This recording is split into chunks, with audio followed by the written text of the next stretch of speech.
A Escola do Parlamento da Câmara Municipal de São Paulo promoveu um ciclo de debates para discutir um assunto que está em pauta no Congresso Nacional, a reforma política. O professor da Unicamp, Frederico Almeida, deu uma das aulas e o tema foi judicialização da política. Acompanhe agora, nessa edição do Política na Sala, um resumo com os principais trechos. Eu organizei a minha apresentação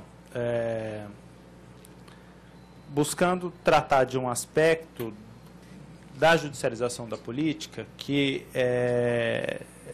em geral, ele é pouco abordado, né? Vou mostrar que não é tão pouco abordado assim, mas que surgiu no debate político recente, que é a questão da composição dos tribunais, né? E principalmente sabendo que a Luciana e o Vitor falariam sobre o tipo de decisão, o tipo de intervenção dos tribunais com muito mais propriedade do que eu resolvi falar um pouco do que eu estudo mais, que é essa questão da composição dos tribunais, mas fazendo essa ligação, né? Ou seja, enfim, descobrimos em algum momento, né, os cientistas políticos, o mundo, os cidadãos, de que os juízes interferem em decisões, estou colocando interferem aqui entre aspas, né, mas que tomam decisões da política, muitas vezes nessa zona cinzenta entre o que eles podem e o que eles não podem fazer, o que a lei permite e o que a lei não permite fazer. E daí passamos a discutir por que eles fazem isso, quais as motivações. Esses juízes não são eleitos, são escolhidos por eleitos, né? E aí o que a gente tem que investigar é a quem eles respondem, né? E como eles respondem, né? Então, um pouco esse abordagem que eu queria fazer. Enfim, esse, como eu disse, é um debate antigo, né? Tem um debate acadêmico nos Estados Unidos muito forte sobre isso, e tem um autor importante, que é o Robert Dahl, que num texto famoso, lá de 1957, ele vai analisar as decisões da Suprema Corte Americana, partindo desse... Na verdade, ele nem parte desse pressuposto de que o juiz é leal ao presidente. Ele parte de um pressuposto que é mais corrente ainda na época, tem a ver com os fundadores da democracia americana, né, os federalistas, que diziam que, na verdade, o papel do judiciário era ser contra-majoritário, né? Era atuar contra as maiorias políticas, era preservar direitos das minorias, né? Tem a ver com uma coisa muito típica ali da formulação, da construção da democracia norte-americana, que queria fazer uma democracia, mas tendo muito medo da democracia, né? Uma democracia onde você tinha muito medo da tirania da maioria, né? E o judiciário está ali lá para isso. E aí ele identificou que o judiciário, na verdade a Suprema Corte, faz parte da coalizão política dominante, né? Esse texto é importante porque ele coloca o judiciário de uma maneira muito inovadora como parte do que a gente chama de governo, né? Então o governo é o executivo, é o legislativo, o judiciário não está fora do governo, ele também faz parte da coalizão política dominante. E ele identifica que as decisões da Suprema Corte são decisões no sentido, não necessariamente numa oposição simples entre maioria, que está no executivo, e minorias que estão fora do governo, mas são decisões no sentido de equilibrar o arranjo dessa coalizão, né? Ele fala assim, não é uma decisão a favor de minoria, é uma decisão de minorias, né? Ele fala que a Suprema Corte tenta compor essa parte, porque a gente pensa sempre em republicanos e democratas como se fosse um jogo de um tá dentro e outro está fora do governo. E ele fala, na verdade, você tem vários interesses, tem interesse de governadores de estados, tem interesse de grupos minoritários que têm representação nesses partidos. Então, a Suprema Corte, ela equilibra, ela torna estável, né, a coalizão política. Tem um outro dado que eu trouxe de algumas pesquisas do Brasil, uma pesquisa da Fabiana Lucy de Oliveira, que é uma professora atualmente da Federal de São Carlos, que ela traz alguns dados interessantes. Primeiro, ela mostra o seguinte, que o Supremo, isso ela, na verdade, confirma um dado de pesquisas anteriores, do Werneck Viana, inclusive, ele atua muito mais em questões federativas do que em políticas do governo federal central. E ela vai mostrar também que ele o Supremo não é necessariamente subserviente ao presidente que fez as indicações, né? E ela tem um dado que, primeiro, que o Supremo é pouco atuante em relação a questões que são diretamente de interesse dos governos federais, né? Ele atua muito mais em legislações estaduais do que em legislações federais. Então ele é muito contido, né? Talvez ele seja até pouco ativista nesse sentido. Mas quando ele né, ele derrubou mais normas federais de interesse do governo Lula, né? A diferença é pequena, você tem 14%, 5%, está falando ainda assim de muito pouco, né? Mas ele fez mais em relação ao governo Lula, que tinha a maioria dos ministros, do que em relação ao governo Fernando Henrique, que não tinha a maioria dos ministros indicados, né?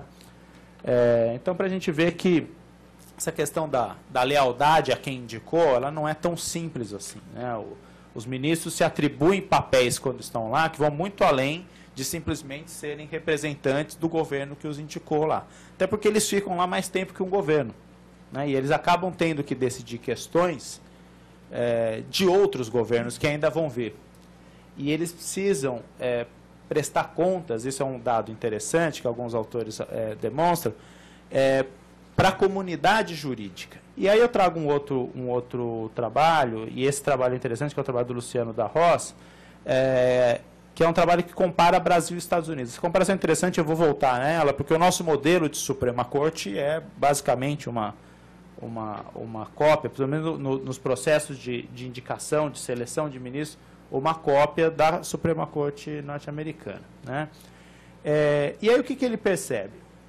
Comparando em ambos os países, aumenta a proporção de juízes da Suprema Corte que têm carreiras exclusivamente jurídicas, sem atuação política. Juízes que têm um perfil, vamos dizer, técnico, dedicado à atividade jurídica, e que não são necessariamente pessoas com vínculos políticos partidários, e só por conta desses vínculos eles estão lá na Suprema Corte. Então isso aumenta nos dois países, tanto no Brasil quanto nos Estados Unidos. Mas um dado que é importante, que a gente não pode ignorar, é que ainda assim se mantém um perfil de ministros de Suprema Corte, tanto no Brasil quanto nos Estados Unidos, que tem conexões com o mundo político. E a questão das regras, que é uma coisa que o Luciano traz no trabalho dele, que é uma discussão interessante para a gente fazer aqui. Se as regras são mais restritivas ou menos restritivas, né? Se o fato de você poder nomear o ministro sem passar pelo Senado. No Brasil, a gente já teve períodos em que simplesmente o presidente indicava, né? Não tinha que passar pelo Senado. A gente já teve uma questão aqui, que aconteceu no Brasil, isso também teve uma discussão nos Estados Unidos, sobre o que se espera, né, quando você diz que o ministro tem que ter um notável ou notório saber jurídico, né? De tentar definir o que é esse notório saber jurídico. Já teve algumas tentativas nos Estados Unidos. No Brasil, falava-se só em notório saber. Aí o Floriano Peixoto resolveu indicar um médico, né, que foi o Barata Ribeiro. Aí resolveram mudar, não é bom pôr jurídico aqui, né? E aí o que o Luciano verificou no trabalho dele é que no Brasil os períodos de regras mais restritivas, ou seja, o Senado tem que sabatinar, o Senado tem que aprovar, o notório saber é jurídico, né, levaram a indicações de perfis mais políticos, né? E regras menos restritivas levaram a nomeações de ministros mais profissionais. Essa segunda parte está se referindo principalmente aos governos Vargas, né? O Vargas, de 30 a 45, pôde nomear, e nomeou muitos ministros, sem passar os nomes pelo Senado. Não havia essa exigência. Ele nomeava, tomava posse e pronto. Foi uma época de perfis mais profissionais, de advogados, de juízes, de pessoas com menos experiência política. Que talvez a lealdade desses ministros do Supremo, dessas elites jurídicas, não seja necessariamente com governos ou partidos específicos. Seja uma lealdade com o Estado, né? Seja uma lealdade com a manutenção da ordem, né? É aquilo que alguns sociólogos chamariam de um espírito de Estado. Ele não está lá sendo treinado para ser leal a um partido. Ele está sendo treinado para ser leal à manutenção da ordem política, né? E isso passa muito pelas lealdades dessas elites com outras elites, né? Que não é necessariamente o governo que fica lá 4 anos, é aquela pessoa que está no Senado há 40 anos, né, que está no 4º mandato de deputado, ou a grupos políticos que eventualmente trocam de partidos, que entram e saem do campo político partidário, mas são lealdades muito mais, talvez mais sólidas, mas muito menos superficiais do que simplesmente ser uma lealdade a um partido. Qual que é o debate? Que tipo de debate a gente está fazendo sobre a qualidade do nosso processo de escolha de ministro supremo e o que está sendo proposto em termos de mudança. Bom, qual que é o nosso modelo? O nosso modelo é um modelo, como eu disse, praticamente igual ao modelo norte-americano, em que há uma indicação presidencial, né? A presidência da República escolhe um nome e envia uma mensagem ao Senado, dizendo, ó, esse é o nome para ser apreciado. Há uma discussão, só um parênteses muito rápido, né, que eu estava fazendo a pesquisa aqui, e um professor de direito, num artigo na internet, diz que, na verdade, não está escrito em nenhum lugar que quem indica é o presidente, né? E depois eu fui ver na Constituição e é isso mesmo. Não está escrito em nenhum lugar. Acho que a questão é que se tornou-se uma prática, né, e que isso foi incorporado, mas o presidente indica. Há uma apreciação pelo Senado, uma sabatina, né, com perguntas, com questionamentos, uma votação na Comissão de Constituição e Justiça e uma votação no plenário do Senado. O presidente, com o nome aprovado, expede um decreto nomeando o ministro e ele toma posse no Supremo. Esse processo passou por poucas mudanças desde a época que ele foi criado, dessa forma que é a nossa primeira Constituição republicana. Como eu disse, teve essa ligeira mudança de notável saber, né, para notório saber, na verdade é notório, né, não é notável, saber jurídico, que foi por conta do caso do Barata Ribeiro, que era médico, que foi uma emenda em 1926, depois foi incorporada na Constituição de 34. O Senado fazia uma confirmação posterior até 1930, né, ou seja, não era uma confirmação prévia do nome, então o ministro tomava posse e aí o Senado ia apreciar. Por exemplo, o Barata Ribeiro ficou 1 ano como ministro do Supremo, né, depois ele foi tirado de lá pelo Senado. O período, como eu disse para vocês, dos governos Vargas não teve manifestação do Senado. A reforma do Judiciário, como foi proposta em 92 pelo Hélio Bicudo, a PEC original, a proposta de emenda constitucional original do Hélio Bicudo, previa uma mudança na composição do Supremo, uma composição tripartite, né, ou seja, de 3 partes, com indicação a partir de listas tríplices oferecidas pelo STJ, pelo Ministério Público e pela OAB, ou seja, cada terço da composição seria indicação de dessas 3 instituições, e com mandato de 9 anos. Né, e com uma renovação intercalada, a cada 3 anos renovava 1 terço. Essa proposta, na longa tramitação da reforma judiciária do Congresso, de 92 a 2004, simplesmente sumiu, né? Simplesmente tiraram ela da discussão, ela não foi mais sequer um assunto discutido, e a reforma judiciária foi aprovada sem nenhuma alteração na composição do Supremo. Eu descobri numa pesquisa uma PEC recente,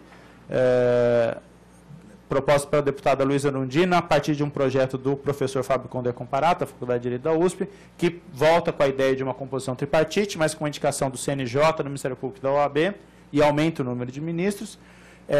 Houve também, por conta dessa demora da Presidência da República em fazer a indicação para a vaga do Joaquim Barbosa, uma PEC do senador Blairo Maggi, estipulando um prazo de 90 dias para a indicação presidencial. Se a Presidência da República não fizer a indicação, o Senado tem direito a fazer a indicação do nome, e um prazo de 30 dias para que o Senado aprecie o nome indicado. Né?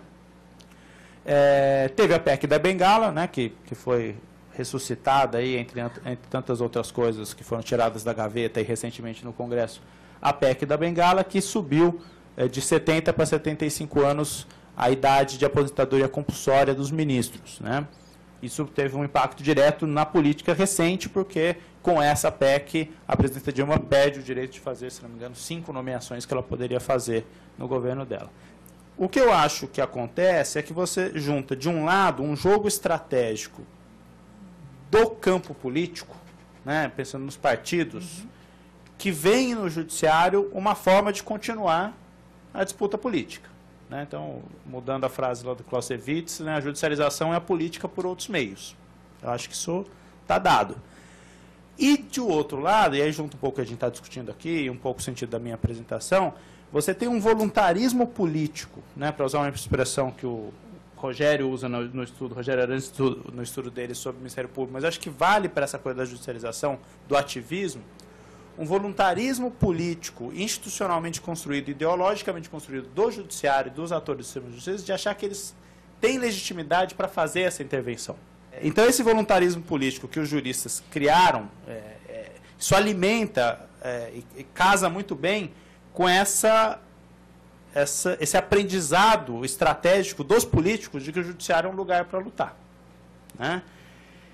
Isso não é muito diferente do que o Werneck e Viana via lá nos anos 90, de que a judicialização era uma expansão da democracia, né? Ele fez aquela análise do Habermas, do Garapon, blá, blá, blá. Então aquilo é uma expansão da democracia. Eu acho que ele é uma expansão da política, que talvez seja irreversível, mas aí eu sou menos entusiasmado do que o Werneck e Viana de achar que isso aí tem algo democrático, porque esse voluntarismo político dos juízes tem um componente elitista, autoritário, né, que é complicado. Termina aqui o Política na Sala, programa especial da Câmara Municipal e da Escola do Parlamento sobre reforma política, que trouxe os principais trechos das palestras promovidas no ciclo de debates. Obrigado pela companhia. TV Câmara São Paulo, informação para a cidadania.